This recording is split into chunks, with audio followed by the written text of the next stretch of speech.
എറണാകുളം കിഴക്കമ്പലം മലയിടം തുരുത്ത പര്യത്തുകാവ് ഉന്നതിയിലെ കുടിയൊഴിപ്പിക്കലിൽ സംഘർഷം. സിപിഎമ്മും ഉന്നതി നിവാസികളുമാണ് പ്രതിഷേധവുമായി രംഗത്തെത്തിയത്. പ്രതിഷേധത്തെ തുടർന്ന് പോലീസും അഭിഭാഷക കമ്മീഷനും ഉന്നതിയിലേക്ക് പ്രവേശിക്കാനായില്ല. പ്രതിഷേധത്തിനിടെ ഒന്നിലധികം സമരക്കാർ ദേഹത്ത് മണ്ണെണ്ണയൊഴിച്ച് ആത്മഹത്യാ ഭീഷണിയുയർത്തി. CPM നേതൃത്വത്തിൽ കുടുംബങ്ങൾ പന്തലുകെട്ടി പ്രതിഷേധത്തിലായിരുന്നു. 2023 സെപ്റ്റംബർ മുതൽ 14 തവണ കമ്മീഷൻ എത്തിയെങ്കിലും മുൻ MLA PV ശ്രീനിജന്റെ നേതൃത്വത്തിൽ CPM പ്രവർത്തകർ തടഞ്ഞ് തിരിച്ചയക്കുകയായിരുന്നു. ഭൂമിയുടെ ഉടമസ്ഥാവകാശം സംബന്ധിച്ച് വർഷങ്ങളായി നടക്കുന്ന കേസിൽ കോളനിയിലെ താമസക്കാർക്ക് എതിരായിരുന്നു സുപ്രീംകോടതി വിധി.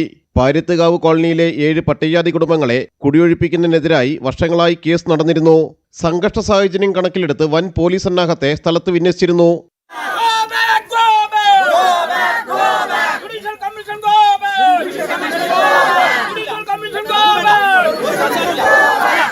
കഴിഞ്ഞ മാർച്ചിലായിരുന്നു കമ്മീഷൻ അവസാനമെത്തിയത്.